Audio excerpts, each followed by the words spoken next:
Guys இப்போது exercise 1.1 fifth செம் பார்க்க போகிறோம். இங்கே என்ன ஃபைண்ட் அவுட் பண்ண சொல்லியிருக்காங்கன்னா A intersection C cross B intersection D equal to A cross B intersection C cross D is ட்ரூவாக என்னன்னு சொல்லி கண்டுபிடிக்க சொல்லியிருக்காங்க. ஸோ எழுதிக்கலாம் நம்ம as usual. Solution A intersection C cross B intersection D equal to A intersection B A cross B intersection C cross D. First left hand side கண்டுபிடிச்சிக்கலாம்.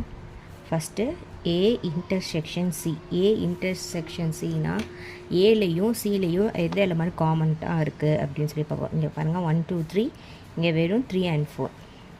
எது காமனாக இருக்குது? 3 காமனாக இருக்குது. ஸோ A intersection Cயோட வேல்யூ 3.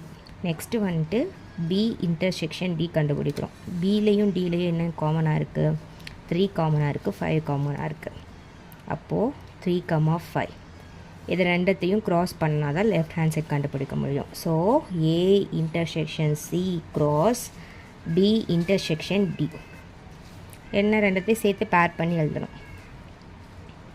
3, 3 and then 3, 5 இது first equation left hand side கண்டுபிடிச்சாச்சு. Next right hand சைடில் ஏ cross பினா ஏ உள்ள வேல்யூம் பி உள்ள வேல்யூம் பேட் பண்ணி எழுதணும். எழுதலாமா? என்ன வரும்?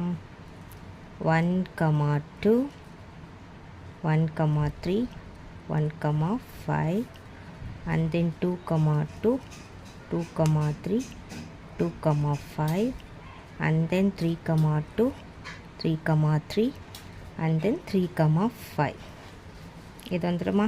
இப்போ வந்துட்டு ஏ க்ராஸ் பி கண்டுபிடிச்சாச்சு. நெக்ஸ்ட்டு சி க்ராஸ் டினா சியையும் டியையும் பேர் பண்ணி எழுதணும். எழுதலாமா? எழுதலாம். என்ன வரும்? 3, 1 3, 3 3, 5 and then 4, 1 4, 3 4, 5. நெக்ஸ்ட் என்ன கண்டுபிடிக்கணும்? A cross B intersection C cross D இது ரெண்டத்தில் என்னென்ன எலமெண்ட்ஸ் காமனாக இருக்குது? 1, 2 இருக்கா? இல்லை. 3 இல்லை. 3, 3 இருக்குது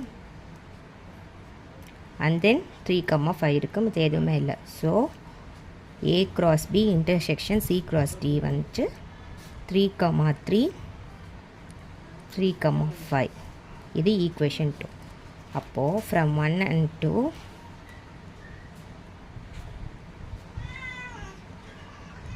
left hand side equal to right hand side. left hand sideum right hand sideum equal.